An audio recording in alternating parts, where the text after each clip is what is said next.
Christopher Martin, and I'm very proud to say that Christopher is at the Jepson School, as he said earlier today. He's also a George Mason PhD, recent PhD, and when he first applied to become our fellow at the Jepson School, one of his letters of reference said that he was the best graduate student that they had at George Mason in the history of economic thought. And you know, George Mason, of course, has a really good distinguished group, both on the professoriate side, but also on the graduate student side. So it was great for us to get him to be here for a full year last year, and then he's joining us again for the year ahead. So it's wonderful to have him here. He at first thought he might talk about sympathy, but we've been doing, in Adam Smith, but we've been doing quite a bit of that over the last couple of weeks. And so he's now going to turn to a different chapter in his dissertation, Equity Besides Adam Smith and the Utility of Poverty. So please welcome Christopher Martin.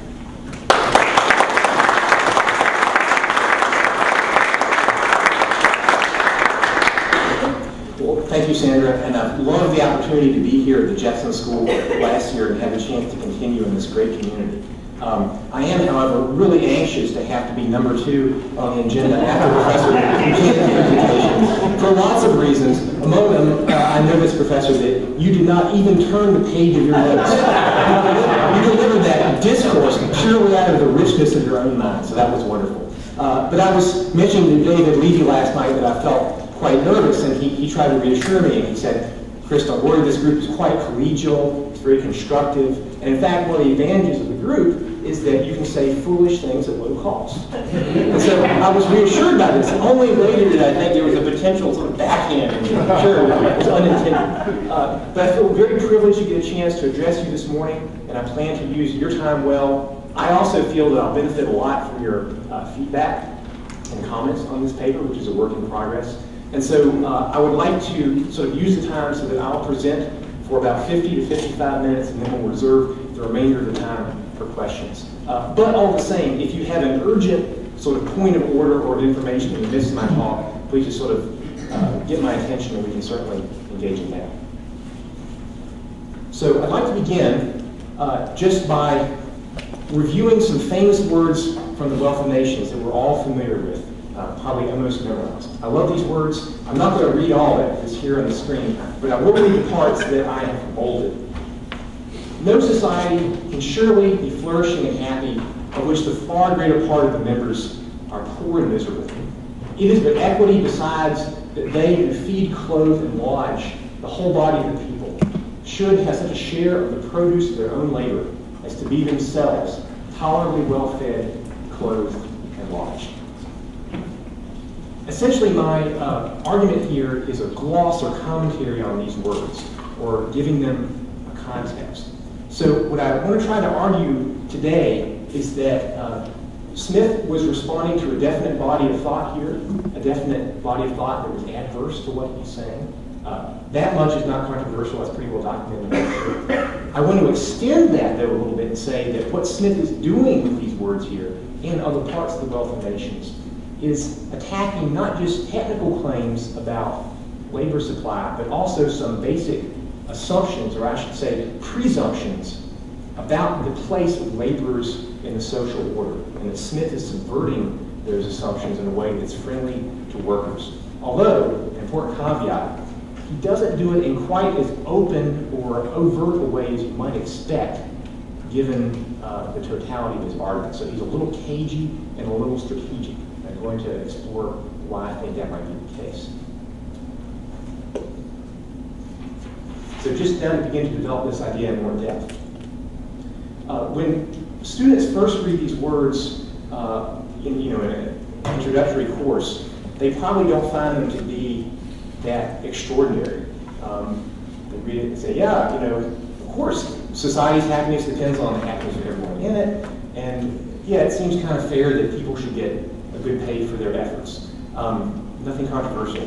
Maybe you could read this element as being a kind of endorsement of some type of distributive justice. Emma Rothschild sees in these words sort of a prefigurement of minimum wage or living wage legislation. That's another common reading. I think that our attitude towards this will change a little bit, though, when we consider, as I alluded to earlier, that there was a definite body of thought to which Smith was responding with this. This is called the doctrine of the utility of poverty, and is following the common terminology here. And we have a discussion on this reaching from the later 19th century up into the present, although it's sort of a somewhat obscure strand, I think, of the history of economic thought. Within this discussion, although there's lots of complexities and disagreements, Adam Smith is universally placed in the camp opposing this doctrine of the utility of poverty. He's placed in the camp that favors high wages for workers. And he does so in a way that I'm going to argue not only answers some technical questions, but also some philosophical ones. So the way the debate has typically gone to the present is to say that the foes of Adam Smith, these broadly mercantilist writers who argued that poverty was desirable, were talking about the shape of the labor supply curve. So in this time, you have an enormous amount of pamphlet literature that survives to this day, newspaper accounts, in which pamphleteers, writers, polemicists argue that English workers are going to slack off if they get paid too much. They're going to spend their time in riotous dissipation, usually involving the consumption of large amounts of alcohol and sometimes of beef, or maybe gin. So they get paid a lot, and if wages are high enough, instead of working for the whole week, they might work for only 3 or 4 days and spend the rest of the time anchored firmly in the tavern in a state of stupor. So I guess you could say they're sort of here on the curve. You can perceive in some of their opponents an idea that, no, actually you guys are being unjust to the workers. In fact, they are responsive to the pay rate. And there might even be some contradictions within the people arguing for the utility of poverty, because in one moment they seem to say the workers are slacking off. The others, they say they're just spending all their excess wages on more consumption of booze. So, there's possibly tension there. So again, the way that this debate has often been interpreted is that the advocates of the utility of poverty want us to be up here on the backward sloping labor supply curve, but then Adam Smith and many people who preceded him say, no, in fact, you're either down here, or possibly the labor supply curve is inelastic. That you're either an indolent person, naturally indolent person, or a naturally industrious person, and you're just going to switch back and forth between those two based on either kind of your character, your religious influence, or maybe the institutions of the state. So without disparaging this discussion, which I think is very important and has been covered by some very erudite writers, I want to suggest that this is not really the only issue in play, and in some ways, at least for me, not the most important issue. There's some philosophical questions also being contested here, such as how does the material welfare of the workers enter into the social objective function? So just to kind of represent this, I have this wonderful quote here from one of these numerous pamphlets, account of the French usurpation upon the trade of England. They did a lot better job of titling things back then. A little more exciting. The state must necessarily be rich and prosperous, which hath Argus eyes to foresee advantages, and Briareus hands, and those employed. So that's a reference to Greek mythology, where Briareus, if I'm pronouncing it right, was a sort of a pre-Olympian divine being, incredibly strong. He was the son of Cronus and Gaia, and he had 100 hands, each of which was strong enough to hurl mountains at his opponents. And so the use of this metaphor comparison here is to kind of incorporate the workers into the social order in an interesting way. And the question that this raises is, what is the worth or value of the hands in social order? Are they just instrumentalities of the state, or do they count of their own sort of worth, and do they deserve prosperity? Unfortunately, no contemporary illustration of Briareus survives from ancient Greece, so I had to turn to Mr. Punch here. So I guess this here we have the laborers as Briareus probably getting revenge against the capitalists for their advocacy a century earlier of the doctrine of utility of poverty. So that's a highly scientific illustration there. All right, so now I would like to move in more depth to explore the actual arguments for the utility of poverty. And again, my focus here is not going to be so much on the technical implications about labor supply as the presumptions that underlie it. So I want to show that these theories rejected rejected the idea that the workers' material welfare was going to matter in the social order. It wasn't going to count as much as the wealthy or the state. And secondly, that it was thought just to use coercion to limit the wages of workers, to actually prevent them from earning as much as they might otherwise in a sort of voluntary order. There's really two histories here. There's a history of the doctrine of poverty itself and a history of its recognition and interpretation. The first author I can find who mentions this in depth, if I can pronounce his name right, is Gerhard von Schulze-Gefernitz in 1895. He was a German historian of English industrial development who has a few pages discussing this school of thought in his book, Studying the Cotton Trade.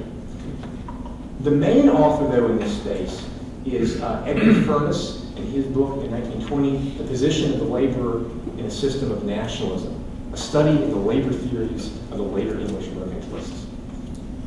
Furness was a scholar at Yale. He later became the dean of the graduate school and the provost. But this was his dissertation, won a major prize in 1920, which helped it to get published.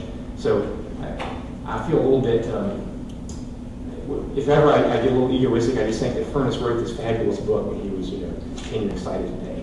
Really, in some ways, is a footnote on Professor Furness's work, just in his graduate studies.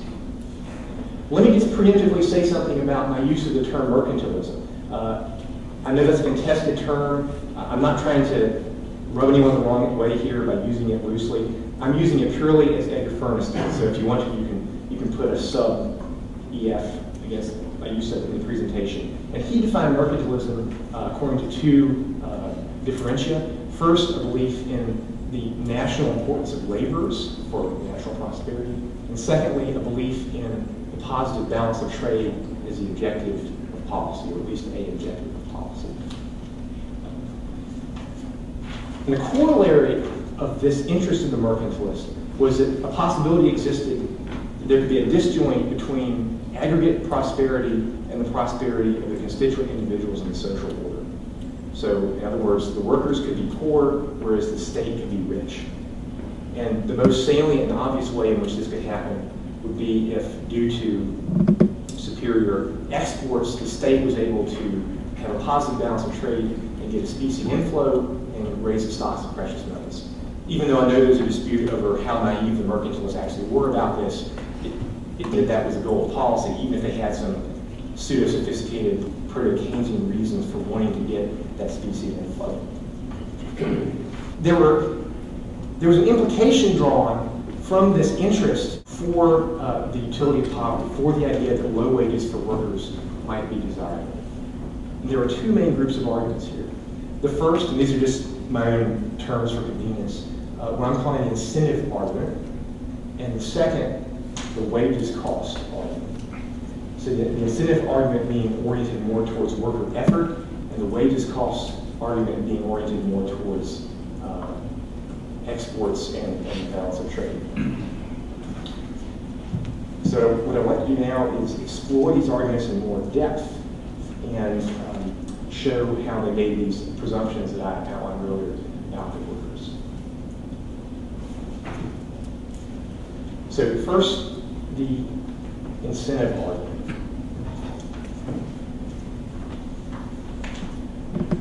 I'm going to read a few quotes here to kind of give you a flavor of the thinking.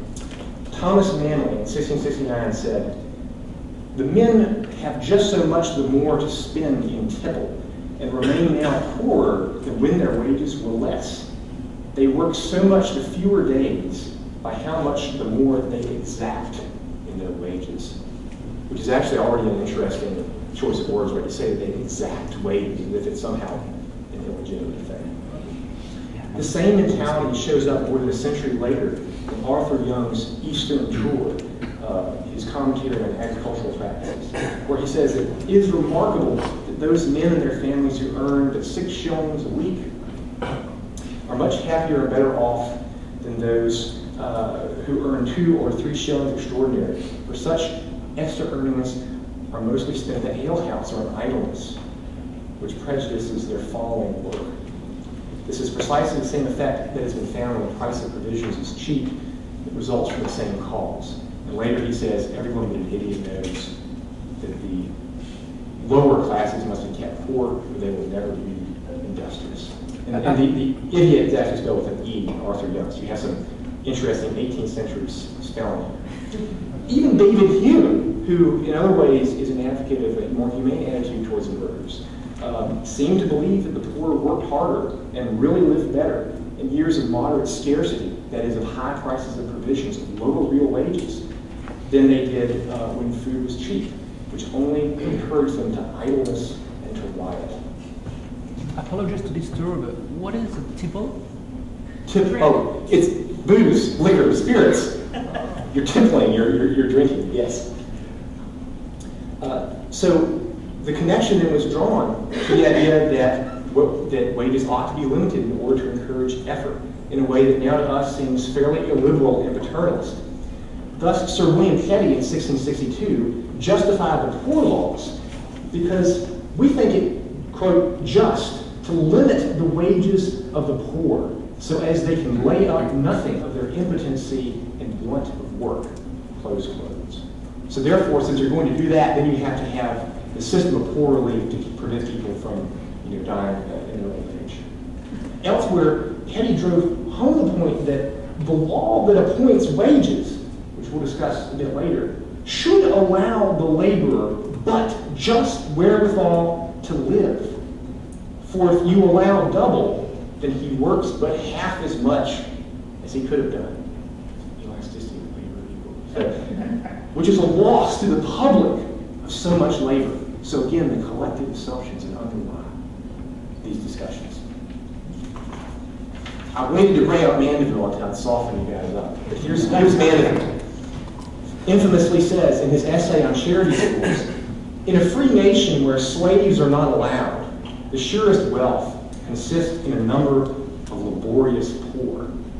To make the society happy and people easy under the meanest circumstances, it is requisite that great numbers of them should be ignorant as well as poor. All right, Mandeville not going to win popularity prizes. But I want to actually argue a little bit in his favor, at least tell you why he believed this, because he actually had a well-developed reason. Nature requires men to work, and especially in a pre-industrial society like England, vast toil was required to obtain even the barest of subsistence. Even more toil was needed to support a civilized society with opera and carriages and fine clothes. To allow such a society to exist, in which, further, quote, many of its members live in idleness and enjoy all the ease and pleasure they can invent, it was necessary to have great multitudes of people that by use and patience inure their bodies to work for others and for themselves besides. So these people are lower classes. And the reason you don't want to educate them is because if you educate someone, then they are going to be unhappy when they have to engage in this vast toil. They don't want to have to get up early. They don't want to have to spend all day doing repetitive tasks. So it's actually kinder to them not to educate them. There's a certain perverse logic to this position. That if you believe that people, if they're born in the lower class, they don't have any possibility of escaping from it, then you want to reduce their pain by not filling their head with ideas. And in fact, he says elsewhere, condescending on that head, that there's no one happier in society except the poor who do nothing but work and coarse and base and useless. Okay. So there's a really obvious strain here of paternalism, but also what I like to call supremacism, what Mandeville is saying. That it's not just, he doesn't just say that he thinks the poor are happier this way. It's very obvious that he views himself and his readers as being in a group set apart who are observing the poor and who are sort of, laying out things for their own benefit. So, for example, he says that, quote, obsequiousness and mean services, end quote, are better performed by people who are inferior not only in quote, riches and quality, but likewise in knowledge and understanding. So you don't want your servant to be as well educated as you are, because then it's not as much fun to boss them around. And then he says, a little bit even more offensively, I would not want to have a horse who thought himself as good as I was. And finally, this is probably the most damning. The people of the meanest rank know too much already to be serviceable to us. What madness it is to encourage them in this by industriously increasing at our own cost, meaning the provision of charity schools, the knowledge that they will be sure to make us pay for over again in higher wages. So it sounds almost as if, I think it is as if, he wants to reduce the educational payments to the poor to reduce their marginal product, make it cheaper to have them as laborers. Okay. Heckscher, Eli Heckscher agrees with me. He thinks that there was a tendency within mercantilism to have this separation and to have what Heckscher called the economy of low wages. Now, just in case it seems like I'm using Mandeville, who's sort of an outlier figure to prove this case, we see similar opinions 40 years later in Christopher Rawlinson's work on education, where he makes a similar complaint about the education of poor children, asking plaintively, who will be left to do the labor and drudgery of the world? His prescription, like Mandeville's, is to avoid raising unattainable aspirations in the children of the poor and inuring them to the lowest and most early labor. This is in 1767, when Smith would have been composing Wealth of Nations, echoing very precisely Mandeville's language of 40 years earlier. Likewise, we can find in the popular press examples of this attitude when Smith would plausibly have encountered them as an intellectually mature person. So in 1758, the London Chronicle published a review of a pamphlet by William Temple of Trowbridge. The pamphlet was named The Vindication of Commerce. Here, in the style of 18th century reviews, they just summarize the argument of the pamphlet, and we encounter the Mandevillian argument that the ambitions of the laborer never rise above coarse food and clothing and the means of a low debauch, which I guess is what we're doing tonight, the reception of low debauch. Again, we find the argument that if the lower class of people can acquire these necessaries by laboring 3 days in the week, they will not work 4. The inference then is that necessity must therefore be created before industry can be introduced and excited. And Temple's method of achieving this was to levy a tax on provisions and luxuries when the price was low, when it was a good harvest, and then to use the proceeds to fund relief payments when the price was high. So that's actually a good point for me to emphasize. I don't want to argue that the advocates of low wages were ogres. So they didn't want the poor to die or to starve.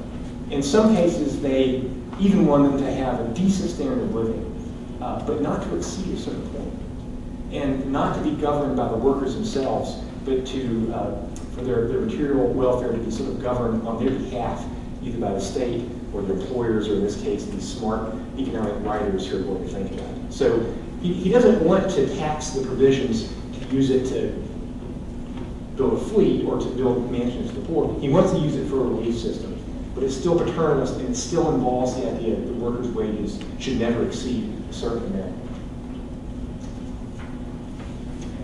Just one more piece of evidence here. This is now, again, from 1767. We have this time a letter to the editor attacking this point of view. So this is dual evidence that there's both people who disagree with the low wages theory and a continuing group of people who advocated it. So this guy, who goes by the pseudonym of the Man in Trade, says that it is an adopted notion through almost all ranks of life, from the meanest mechanic and manufacturer to the peer. Again, this is 1767, that the poor will not work when provisions are cheap. It has been almost from this ill-grounded observation that we owe the exorbitant lives of our provisions. The laboring poor must be oppressed and kept to continued labor because provisions are too cheap, and they can earn enough in 3 or 4 days to keep them the 7, and therefore the humane conclusion is they must work always.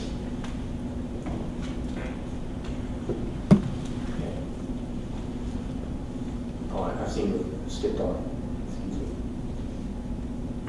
Okay, and then finally we return to Arthur Young and his idea that everyone but an idiot knows that poor must be kept poor, so it won't work. I want to be fair to Arthur Young. He was actually disagreeing with that way of thinking in that quote. He was saying that that's the opinion of the master manufacturers who he talks to. He himself had a related position that was not quite as harsh. So Young thought there was a golden mean of wages between being too low and too high. And if it was too low, it was a sign that the industry of their country was not prosperous, the poor would get demoralized. But if they were too high, the poor would be eased to idleness and they wouldn't work. So even though he himself is maybe not quite as brutal as Spandeville, he still ends up having functionally a similar conclusion in one ways.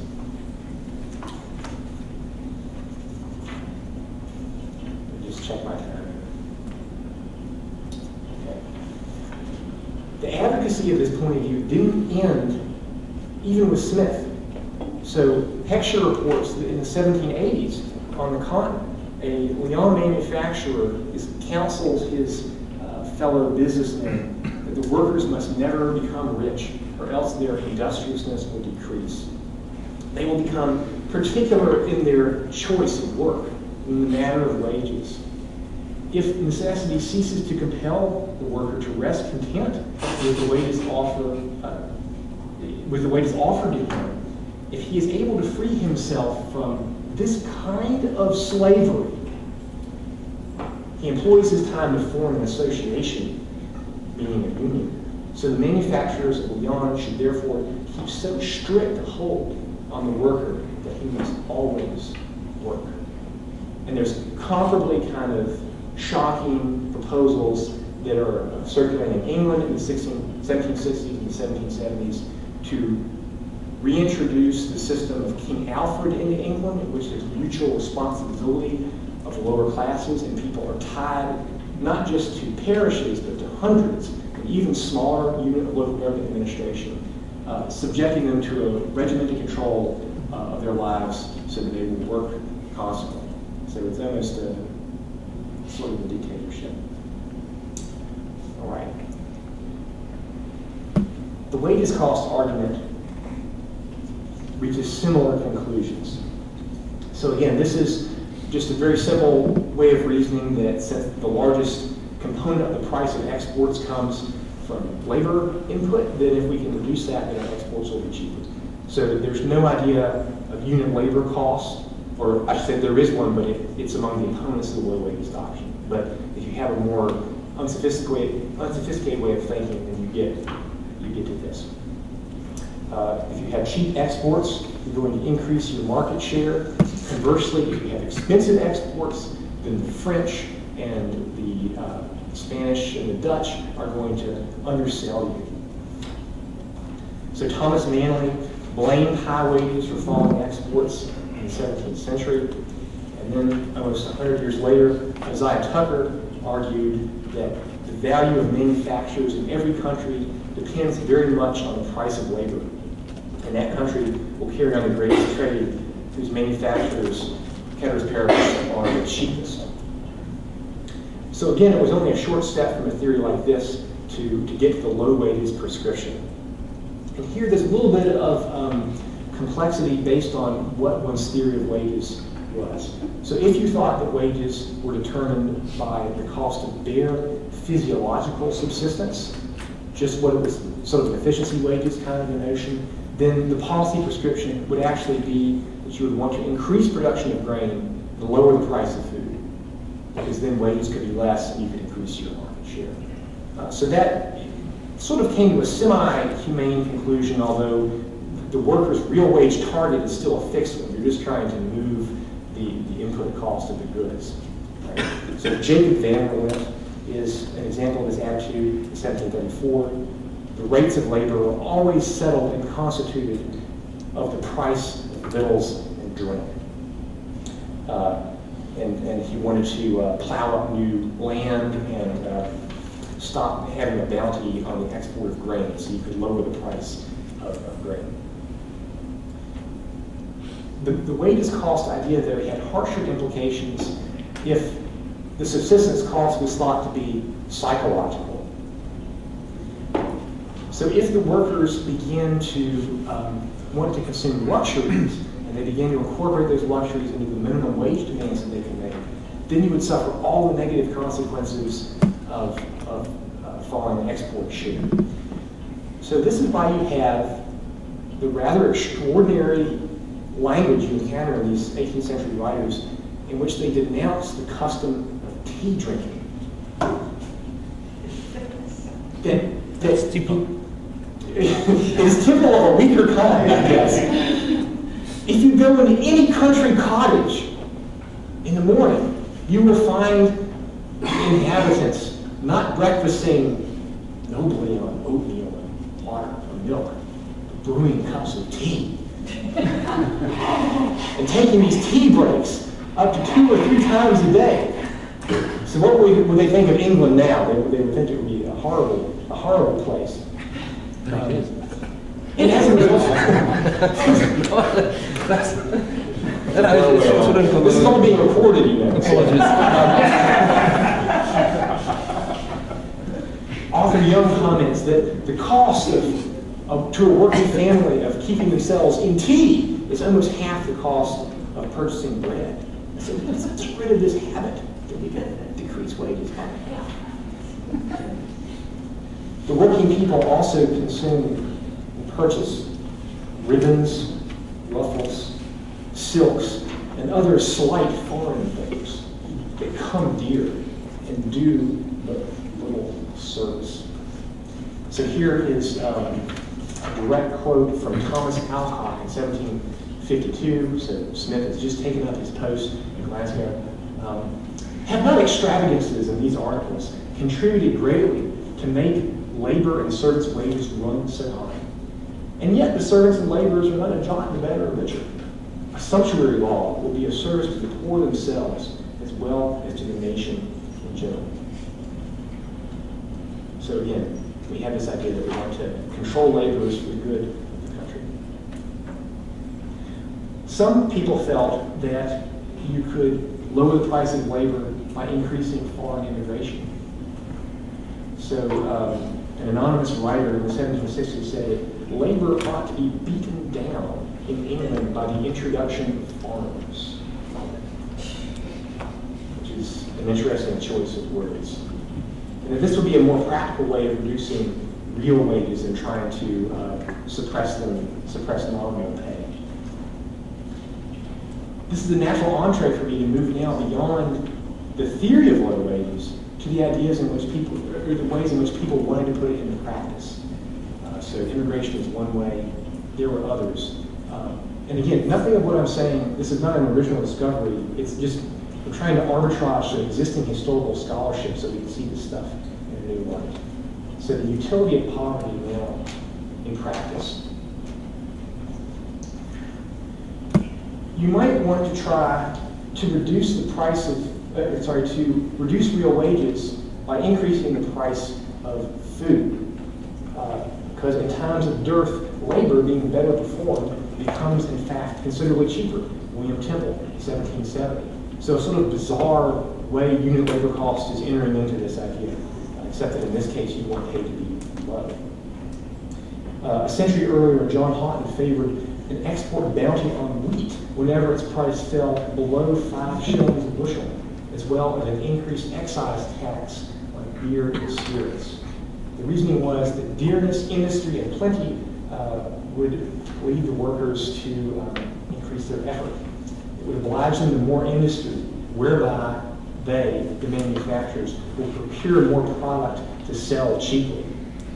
And even David Hume thought that if you increase taxes gradually on non-necessities, you could get the poor to increase their industry. However, as Edgar Furness mentions, there were a surprising number of writers who advocated direct and overt government action to lower wages. And what is often not remembered as much today, there was a legal mechanism in existence to actually do so. This was the Statute of Artificers, which was passed in the reign of Queen Elizabeth in the 1560s, so hundreds of years old by the time Smith was writing. Under the statute, adult men and women, so between 16 and 60, who were beneath a certain asset or income level. So if you, in other words, had to live by your work, could be legally compelled to work for anyone who offered to hire them if they weren't currently employed. Furthermore, they had to work at a fixed rate that would be set by the justices of the peace of the county in question, who were supposed to adjust it according to the dearness of the times. So they were supposed to modify this maximum wage, not a minimum wage, according to the price of provisions, to keep it somewhat constant in real terms. There's a disagreement in the historical literature over how long the statute of artificers lasted or was in effect. Smith thought that it had gone totally out of use in his time, that it was just an ancient survival. But there's actually some scholarship to suggest that it was still surviving, although in a reduced form, all the way to its repeal in 1813. And the way that historians have found this is they can actually find the records of the wage assessments that were made by these local officials, the justices of the peace. So here we have an example of one of these. The wording here is interesting. The yearly wages appointed by the justices to be taken by the servants in Kent, not exceeding the following sums. Okay, so it's very clear this is a maximum wage provision. I also love this description here that you have the best woman, the second sort of woman, second clown. So I don't know what's going on. They should have said the second sort of man, but there's not much equality here.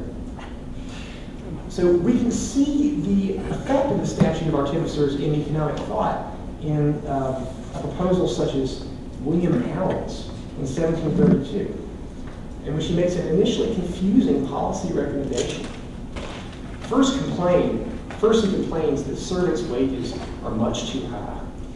And then he goes on to say, wages, for want of a power of information, cannot, by the laws in being, be lowered. If the servants were unhired after the legal warning of departure from their masters and obliged to agree to go into any man's service who would receive them for the wages ordered by authority, without loss of time, such quick contracts would possibly lessen their pay, provided they were obliged on oath to declare whether they were, when looked for, hired or unhired. So initially this makes no sense. And Furness, when he mentions this guy, doesn't go into the details. But when you reread this in light of the statute of artificers, what Allen is saying makes perfect sense. The workers had to give a notice of departure under the Elizabethan law to their employer. They couldn't just leave. It wasn't going to sort of at-will employment. You had a certain length of notice you had to give. Once you had left your employer, then you were vulnerable in a sense to be hired by anybody who met you. You could come up and say, hey, Robert, are you currently in service? And if you said no, then you, in theory, by the law, had to work for me at these maximum wage rates. So what Allen is saying, though, is that, hey, the workers are getting away with this because they're not disclosing the fact that they don't currently have employment. So the workers have opened for themselves a search time so they can find a more market-clearing wage. What Allen wants to do is modify the statute of artificers to decrease the bargaining power of the workers, to decrease their ability to search. I mean, he's completely open and overt about this. He says, in order to decrease the wages of the servants. So it's an incredible way of thinking. Again, it goes back to this supremacist idea that we see in Mandeville. He also, by the way, wanted there to be a law passed to prevent immigration from the coastal colonies of England to America, because by this means the wages in the coastal counties were really up as laborers. So it's really quite extraordinary. The title of his pamphlet is Ways and Means to Increase the Value of Land. So we know where he is on the spectrum. Okay, so the statute of artificers, even though it was somewhat in disuse, it was still known by the people at the time, the people of Smith's times. The principle was still known, and the memory of its application was still known and as we can see in Allen, it was still referenced as a policy option. And it was understood to be a maximum wage provision, even as late as the 1790s, when there was some discussion about extending it in Parliament. Furthermore, there was yet another means by which workers' wages could be affected by legal action. And this was by specific laws regulating particular trades. So the one that we're all familiar with from the Wealth of Nations is the act regulating the journeyman tailors of London. But there were others regulating the woolen industry and a variety of other industries.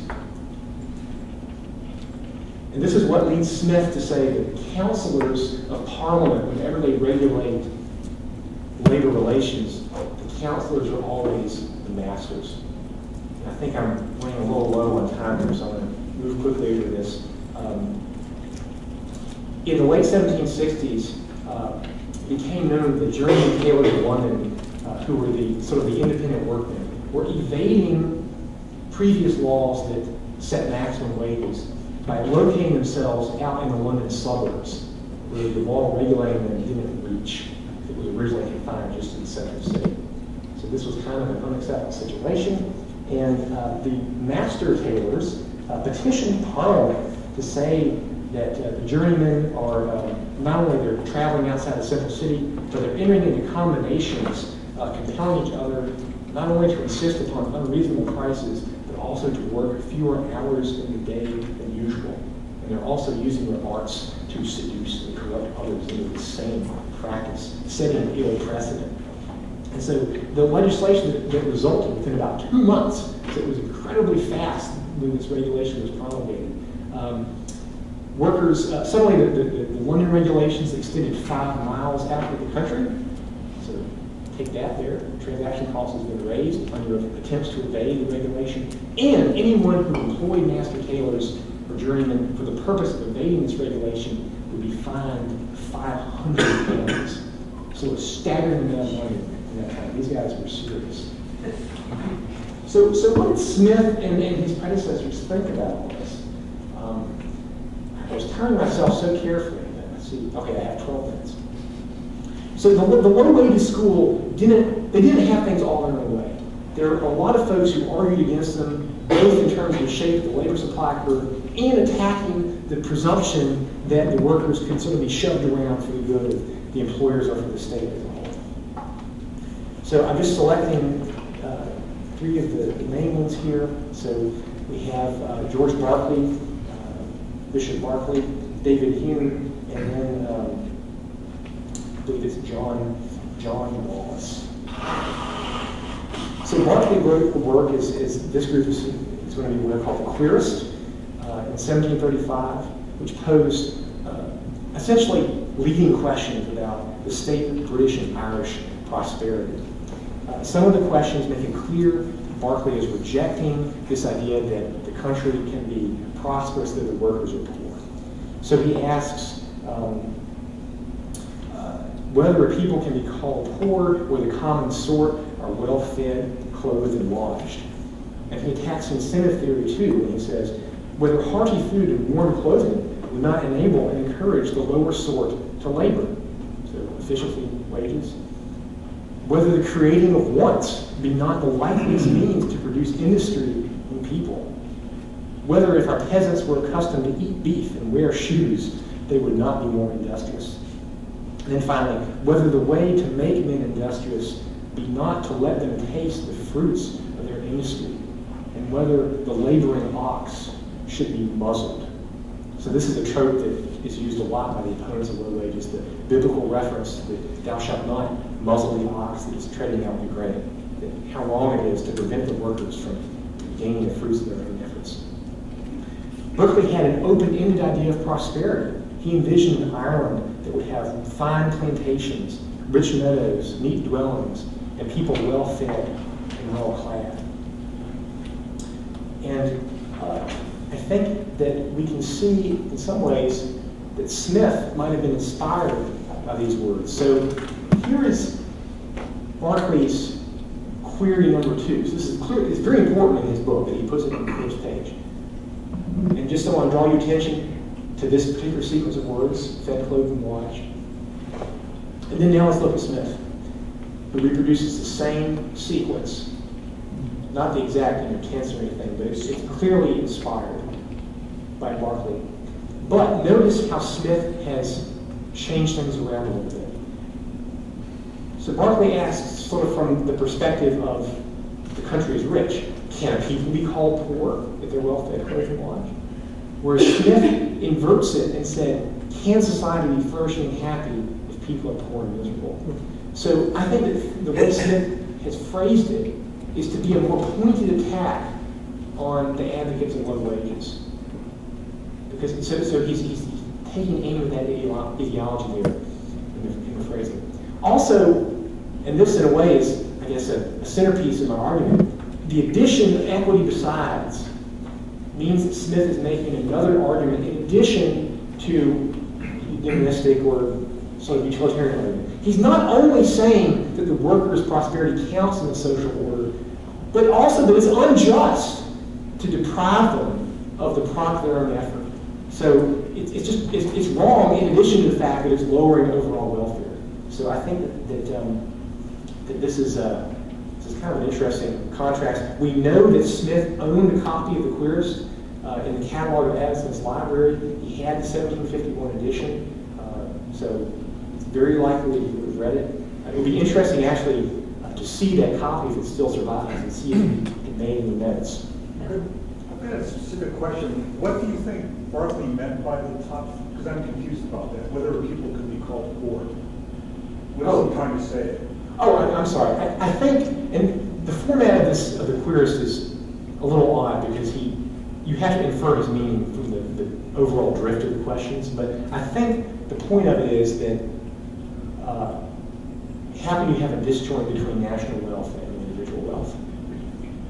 That the people of actual wealth, that even if you had like a trade deficit, if the people are well-fed, clothed, and washed, you don't have a lot of circulating gold and silver, then who cares? It's a focus, it's a pre-Smithian way of making the point that the consumption is what matters and not sort of the way you account for your amount of nominal currency.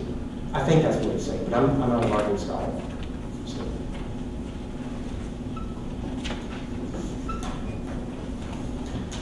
So just to return here to Hume for a moment, even though, as we saw, Hume dabbled to some degree in these incentives theories, he really comes down strongly in favor of the workers in his essay on commerce. So he says that the multiplication of mechanical arts is advantageous, and so is the great number of persons to whose share the productions of these arts fall.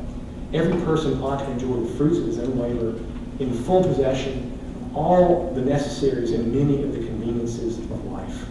And then later on he goes to say that even if there is some disadvantage in foreign trade from high wages, foreign trade is not the most material circumstance and is surely not to be put in competition with the happiness of so many millions. So David, that's what I'm reading Barclay saying too. Maybe I'm being influenced by Hume, it's possible. But Hume, of course, puts it very well. There was also Robert Wallace, whose picture doesn't survive, who was a minister in Edinburgh at the Greyfriars Church, where perhaps Smith could have had some contact with him, or at least read his book. And he says that the government policy is best, where the people are most happy and easy. Neither government nor trade ought to be managed with the sole view of procuring vast riches to a few at the expense of grinding the faces of the poor and of rendering the laboring people miserable. When such gentlemen swim in luxury and have more than heart could wish, they grudge a small pittance to the lower class of mankind. 1758. So again, a very strong defense of the workers' matter in the social order. Well, with the last few minutes here, let me just try to cover Smith's own response to both the arguments and the practice that the power of the state ought to be used to lower wages. As we know, he excoriates the existing practice of apprenticeships. So this is the famous lines where he says, the patrimony of the poor man is the working labor of his hands. It's a violation of natural liberty to prevent him from contracting with whomever he wants. And it's not only that, it's impertinent and oppressive to do so. Tell us what you really think. It's just fiery. The apprenticeship provisions come from the same law, the statute of artificers, laborers, and apprentices, that authorizes this wage fixing. And yet Smith's reaction, or his commentary on the wage fixing, is much milder, to the point of being, you have to look for it to see what he thought. So he says, and again, this is going to be familiar to all of you guys who have read Smith many times, it's time to abandon these efforts to put a limit on wages, whose nature is that they can't be minutely limited. And he does so not even in his own words, by quoting Richard Burns' History of the Poor Laws. Elsewhere, he just comments that experience seems to show that law can never regulate wages properly, though it has often pretended to do so. And he also points out that whenever the law has attempted to regulate the wages of workmen, it has always been rather to lower them than to raise them. My reaction in reading this is to say, and it's a theft. But he doesn't say that. He doesn't deploy the same rhetorical energy against that practice that he did against the apprenticeship practice. And it's possible this can be explained by the fact that he thought wage fixing had gone out of use. So I'll give him that. A more interesting challenge, though, and this is probably the case that I'll end on, is Smith's commentary on the act regulating the journeyman employment. So, as I described earlier, it's a great public choice story. The master tailors get together in order to bind each other through parliamentary action, not just through combination, pay lower wages to the independent workman. So it's kind of a straight transfer, I guess, from the employers to the masters. Here's Smith's response. I'll put it up. I've had to align some aspects just to fit it all on the page. Whenever the legislature attempts to regulate the differences between masters and the workmen, its counselors are always the masters. Seems to be true. When the regulation, therefore, is in favor of the workmen, it is always just and equitable. But it is sometimes otherwise when in favor of the masters. That's a very cagey thing to say. He doesn't come out and say that the law regulating the journeyman is unjust. He raises the possibility. And then subsequently, he kind of hints again, this law about payment of forbidding payment in kind, that's in favor of the workman. But the 8th of George III, which is the journeyman law, is in favor of the masters. It enforces by law the very regulation masters sometimes attempt to establish by such combinations, that the political system would severely and inconsistently punish if it was the workman who did it. And the complaint of the workman that it puts the ablest and most industrious on the same footing with an ordinary workman seems perfectly well-founded. Now, Michael might dislike me here because I'm going to make a suggestion of esoteric writing.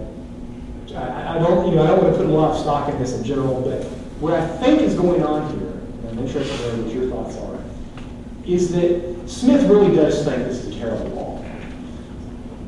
But unlike the statute of apprentices, this one was passed only a couple of years ago by people who are still alive and who are still politically powerful, including people he might want to influence or from whom he's received benefits, like Townshend or Shelton. I don't know how those have been voted, maybe that's the way to check. So you don't want to necessarily come out and rip on this law, especially if you have any hopes of engaging with the British political system.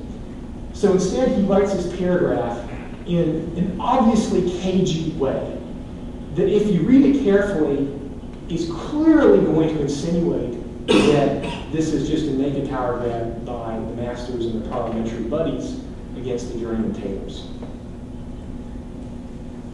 So he hints that it might be unjust.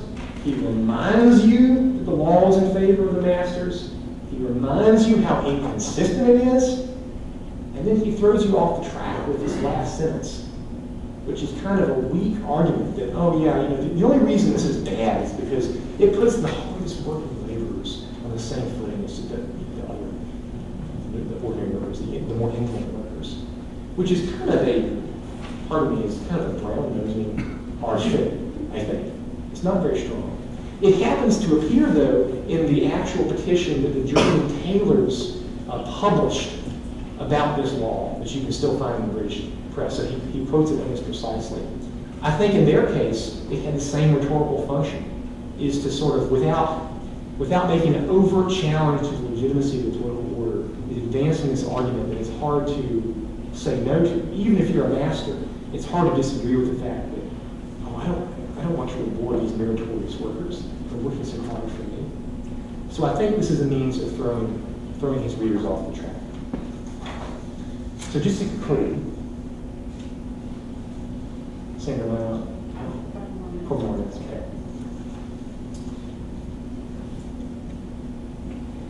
What I've argued is that the labor passages in the Wealth of Nations were plausibly written with the arguments for the utility of poverty in mind.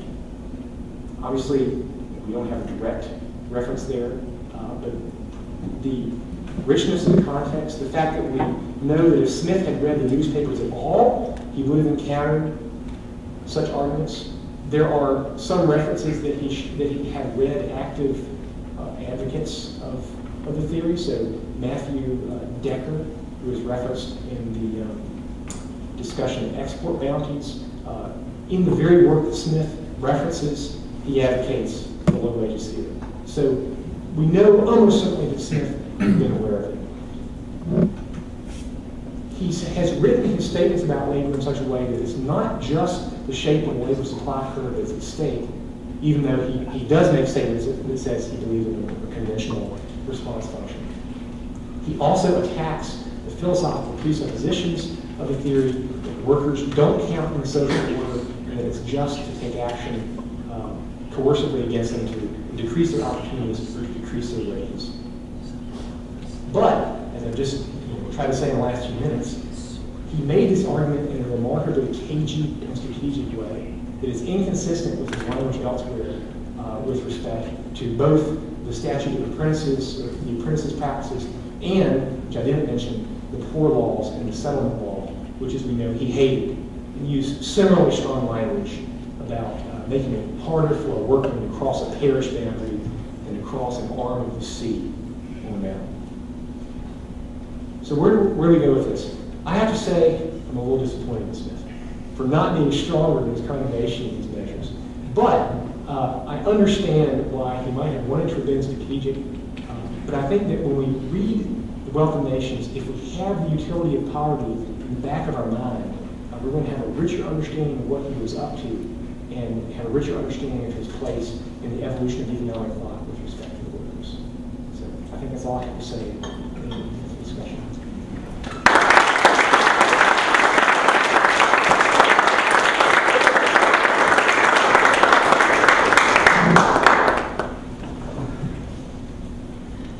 Thanks, Chris.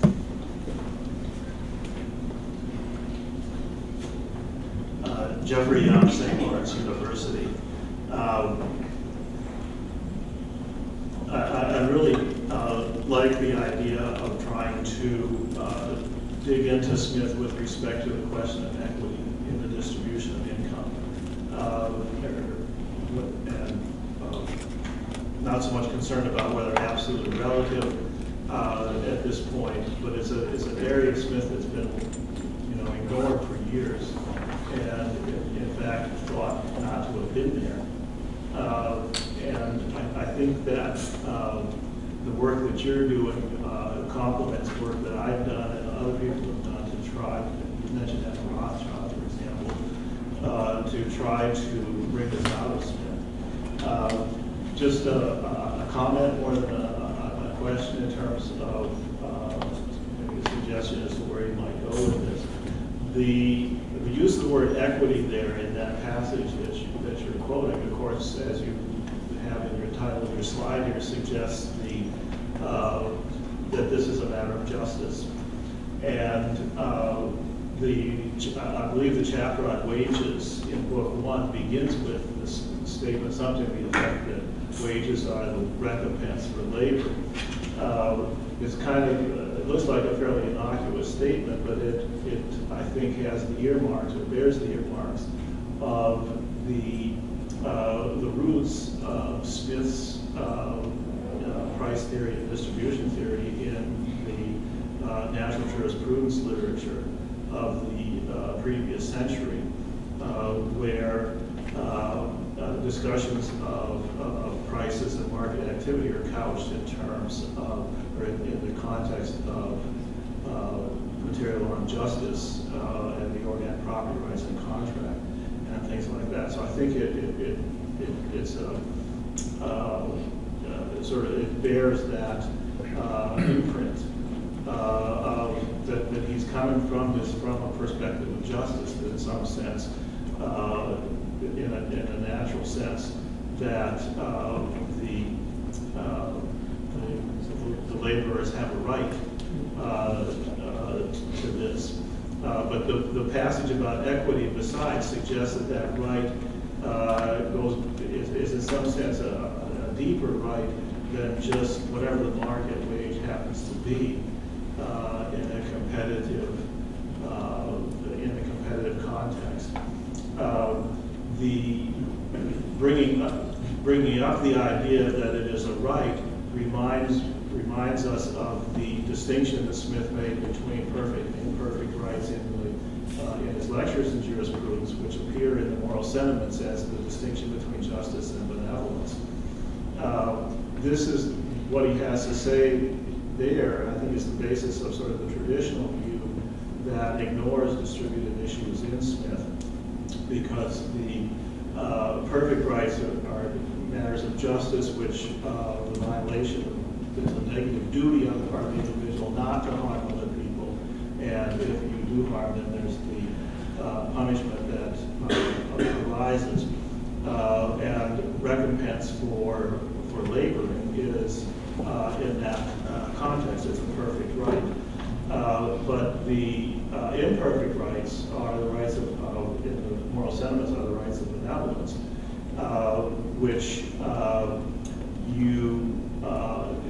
if the poor have an imperfect right to be well-fed, sufficiently well-fed, clothed, and lodged, then their claim to that being imperfect doesn't obligate anybody to positively provide it. It becomes a matter of charity. And I think that this was the view of distributive justice versus commutative justice in the natural law tradition. And this is the view that is generally attributed to Smith, because he appears to hold this view. But in the moral sentiments, he says, at one point he says specifically that the sovereign may command acts of beneficence. And that he gives as an example the right of a baby or child to be taken care of by its father prior to. In the ancient world, he says that right was viewed as an imperfect right, and that the father's duty to his offspring was to feed and clothe and house them was a duty of benevolence. But in Smith's day, it wasn't. It was a duty. It was a perfect right. The fathers that failed to wouldn't take care of their children when they were able to. Could be punished, and even within Smith's economics, in the lectures in jurisprudence, he suggests, for example, the division of labor and exchange originally begins with gifts, with gift giving, and which suggests that if you give somebody, your neighbor, a gift, your right to be recompensed is an imperfect right. They will be, sort of, it's like inviting your neighbor to dinner these days. You kind of expect to be reciprocated, but if you're not, not taken to court for it. But once exchanged about to the point of having well-defined property rights and things like that, then if you give something to me, my claim or your claim on me to give back is a perfect right. So the boundary line between these two kinds of rights in Smith can change over time. And with respect to what you're talking about here, suggests that Smith is moving towards the idea of having some kind of a, given the stage of development and the degree of wealth of this country as a whole, is moving towards establishing some kind of a claim on the part of the working poor to live at a certain level, given the stage of development of their society. Jeff, thank you for that. Can I respond to you? That's a fantastically rich comment. I think, I agree with almost all of what you commented there. I would like to learn more about the natural jurisprudence traditions. I think we haven't very much in. So the natural jurisprudence tradition. So maybe I can get some additional references from you. Just a quick comment. There's an interesting contrast, I think, between the word recompense, which Smith uses, and which is apparently coming out of this tradition, and the words that the low-wage theorists use to describe wages. They will say things like extort or extract. The workers extort the wages from the employers or extract them. So it's this weird kind of different way of conceptualizing it, like they don't really have a right to anything except perhaps bigger subsistence is the way I would interpret that. They can't kind of exceed that. And with respect to how we interpret the equity, I think this is a very difficult question to answer. It's hard to get fully inside Smith's head. I need to look more at the lectures on jurisprudence.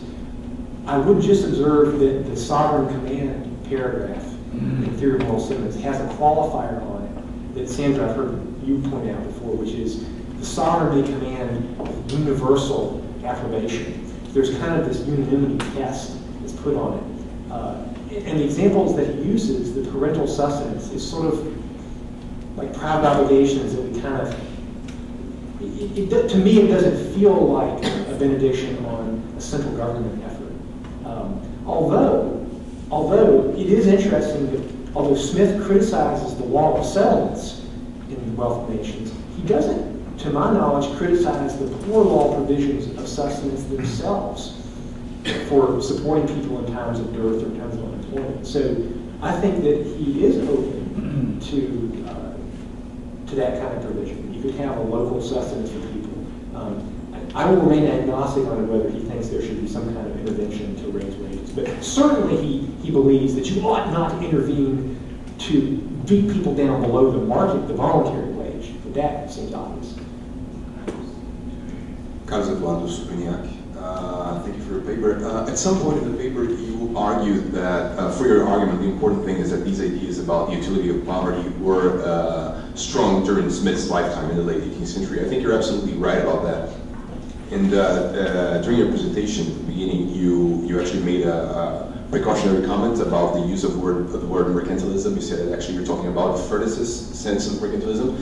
But the thing is that regardless of the word that you use, during the paper, you're actually talking about these things as if they belong to this long British intellectual tradition that stretches back to the late Middle Ages and comes all the way and goes through these pieces of policy like the statute of artificers that you use in so many occasions.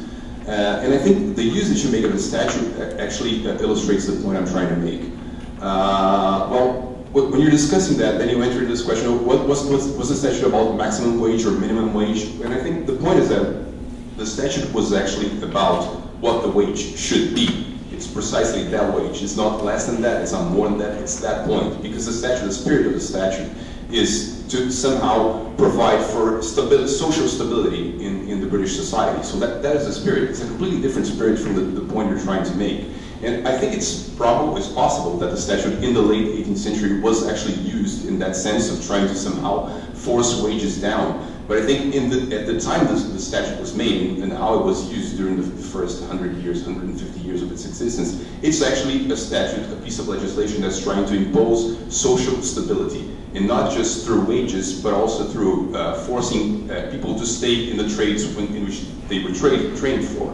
So that's the point. I mean, this is a legislation that's trying not to somehow damage the worker's position, but it's trying to forbid people to just move out of their positions in society. They have to stay where they are. They have to somehow work where they were trained to work for, and for the wages that they were trained to work for. And this is not just about restricting the position of workers, but also of manufacturers and people who are trying to attract people out of these trades by offering larger wages. So I think it's the point is when you stretch your analysis back in time, you're actually somehow, in my opinion, weakening your argument, and you don't need that, because you just have to make the point that this was the idea that was prevalent in the late 18th century, and I think for earlier periods it's just not the case. Okay. Yeah, that's a fair point, and I'm definitely open to learning more about the context. I would not claim to be a Renaissance or labor historian. Maybe I could bound the argument a little bit and say at least the way people were perceived in the 18th century could be connected to the low wage theory.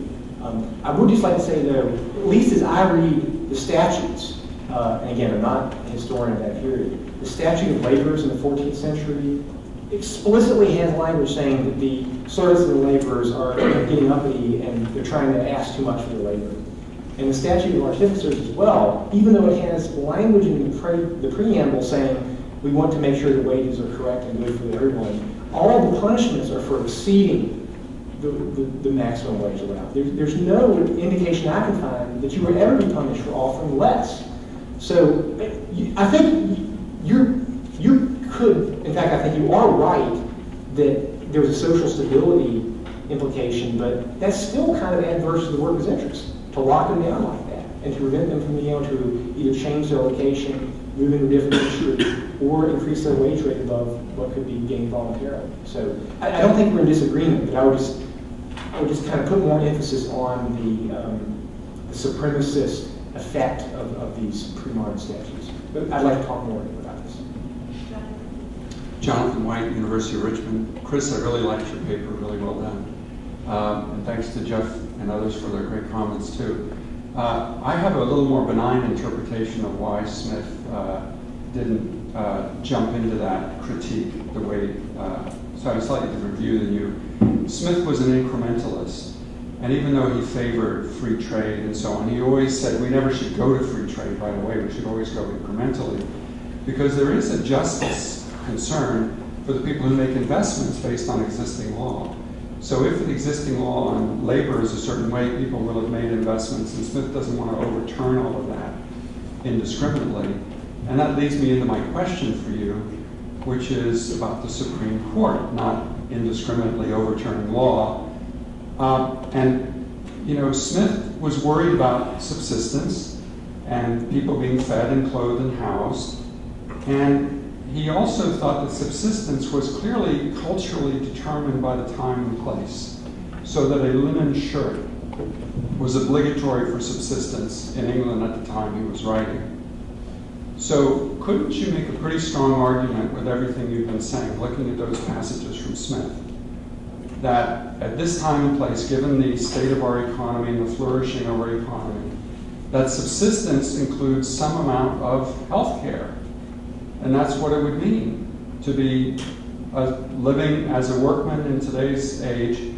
And couldn't you also use arguments from Smith's advocacy of education and other subsidized government activities that you could make a claim, particularly because Smith was interested in increasing the productivity of workers through more food and so on, that that exact same argument could be made with health care? And that puts you out on a limb because none of us knows what Smith would say if you were here. Jonathan, I thought I was going to be safe in confining myself to the 18th century without having any comment about policy. Let me just say something quickly about the stability argument. I agree with you. I know he takes that line. That seems, though, to me inconsistent with his harsh criticism of the law of apprenticeships, because presumably the master tailors, the master coopers are getting a benefit from the restriction of competition. And they've capitalized the income stream from that. So to reform apprenticeships is to change the balance of power and to redistribute wealth in a certain sense between the established insiders and these potential outsiders. So he does seem willing to do that in some cases, but not in others. So that's what puzzles me.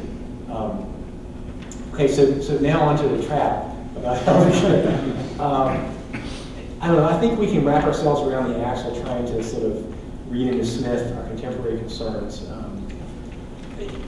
My sense is that, and so the point of my argument here is that regardless of whether Smith might approve of later interventions, at the very least, he would like there not to be specifically anti-worker initiatives that are preventing people from sustaining themselves with their own efforts. Like that's at least a starting point, the bottom line. So I guess if I'm trying to take a Smithian look at the American healthcare industry, I mean, Smith would, he would certainly agree that yes, everyone should have access to healthcare. But then the question would be, what's the best way to have that provision?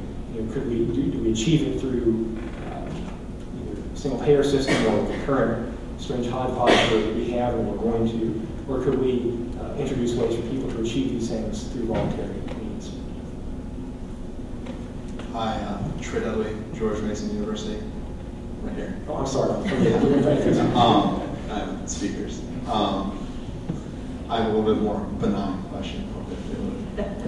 Easier on you. I just have a chronological question because Smith was writing in the 1760s, mostly, when he wrote The Wealth of Nations. But going about 30 years later, you get to the Principles of Population, written by T.R. Malthus in response to William Godwin. And Malthus wrote extensively on the English and Poor Laws. And in his discussion of the Poor Laws, he sort of skips over any idea of the utility of poverty and goes straight into this idea that poor laws impoverish the people who they're affected by, and that is necessarily bad. And I was wondering how quickly the idea of the utility of poverty fell off in those 30 years, or maybe he was just so well-read in Smith, as you can see when you read Malthus, and he cites Smith all the time, that maybe he just took for granted this idea that the utility of poverty is necessarily untrue. That's a great question. My honest answer is I don't really know for sure, so I'm just going to speculate. It seems that somewhere between The Wealth of Nations and the 1790s, and in 1795 in particular, I'll get to that in a second, that this idea seems to have lost a lot of its force. I don't know that it's all because of Smith, because as we saw, in fact, some of these predecessors actually had purer, stronger arguments in a lot of ways against the doctrine of utility of poverty. But Smith, because he was so powerful and so successful eventually, maybe he kind of washed it out of the system.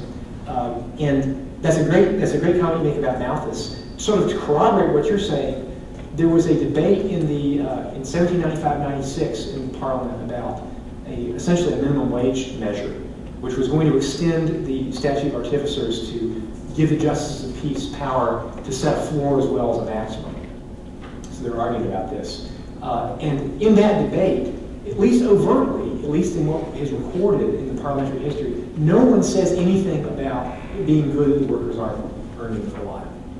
It's just not raised. Instead, everything is couched in terms of what's best for the workers. I mean, there's still some class interest going on, but at least overtly, that's what they're saying.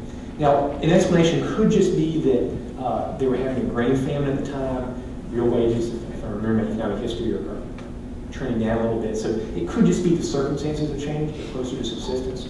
But what I suspect is true is that Smith and these guys have been successful and have driven the doctrine out of discourse. Although, does it maybe reappear in the discussion over slavery in the 19th century? some ways it does. I mean, I'm reminded of like the mudsill argument. It kind of echoes some of this Mandeville stuff. So thank you for the question. Michael Ambrosi, University of Trier. Thank you for a very stimulating talk. It has very many aspects. I would like to make a brief comment on beware of tea drinking.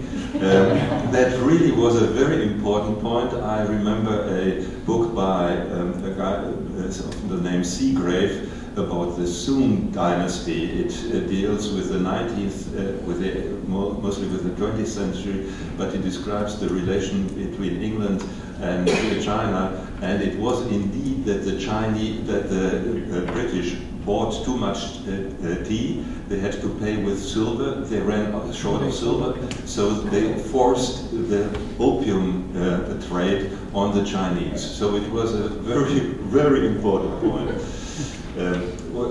As far as history is concerned, you can discuss the history of Adam Smith, but also the history of economic ideas. And if you go into the latter, then you can go really way back. And when you have this juxtaposition of utility of poverty versus justice, let's say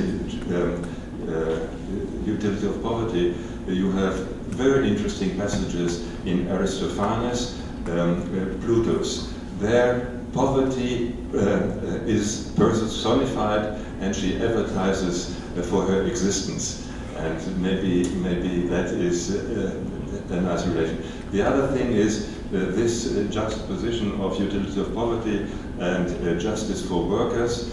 I would like to make an advertisement for my contribution. Aristotle has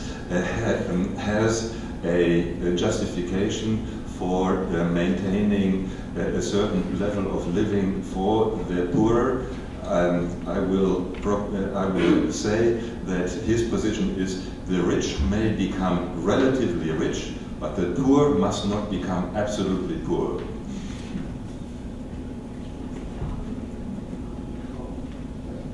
I should say, I know the queue is longer than we're going to get through, so just be patient. We'll talk over lunch this afternoon as well. Go ahead. So I won't comment if I briefly listen.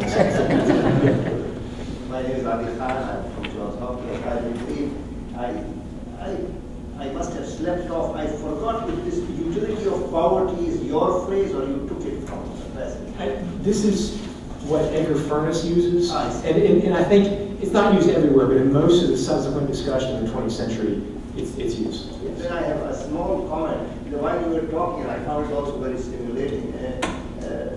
If you go back 1 or 2 centuries, I was reminded of a paper by Christopher Hill on labor as a commodity. And so this whole question of when does labor become a commodity is, I think, of some consequence to the diagrams and to the whole language of the thing. So, for example, labor as self-fulfillment rather than as a commodity. Or our current usage, especially in the economics profession, he or she is on the market this year. Something of that kind. So that would be a very nice entry and from the learning as well. Thank you. Thank you. That's great.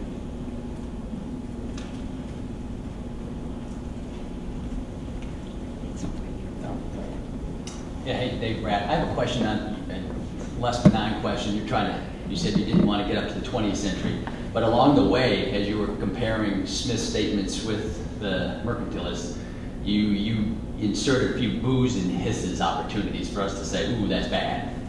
And if you do that, then you're bringing us into 20th century moral questioning. And so from what's your criteria, what's your ethical criterion for making that judgment today? Social norms.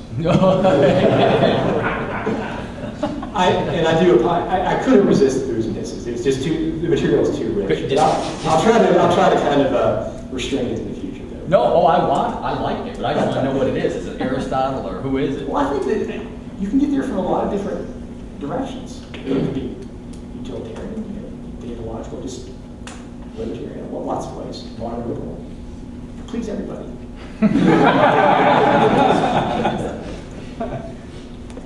Maria Pia Paganelli, Trinity University. I have 3 unrelated questions, starting from the last one since you have it up. If I understand correctly, you're saying that Smith's criticism of the utility of poverty in terms of specific legislation wasn't as strong as you would expected, mostly because he was seeking some political favor in the future or something. And as much as I really enjoyed your work, I'm not 100% sure that I can share your conclusion, simply because you haven't given us an alternative.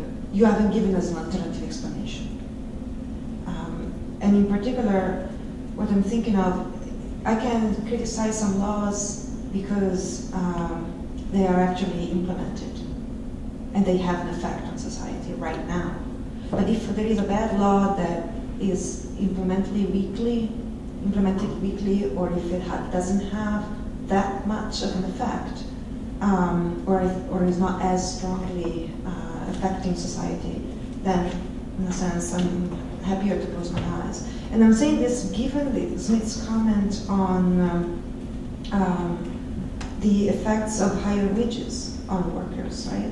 So Smith has a very strong criticism of utility of poverty in terms of the consequences of higher wages. He tells you, if you do, yes, it is true that workers work only 3 days out of 7, because if you increase their wages, because the other days they have to rest, because they work so hard during those 3 days, they can physically possibly keep working at that same pace. So it's not because they're slacker that they rest the other 4 days, but it's because the higher wage gave them incentive to work so hard that they physically need the rest. And so that is sort of like puzzles me the way in which you have interpreted it. The other 2 points? Really quickly. Yeah.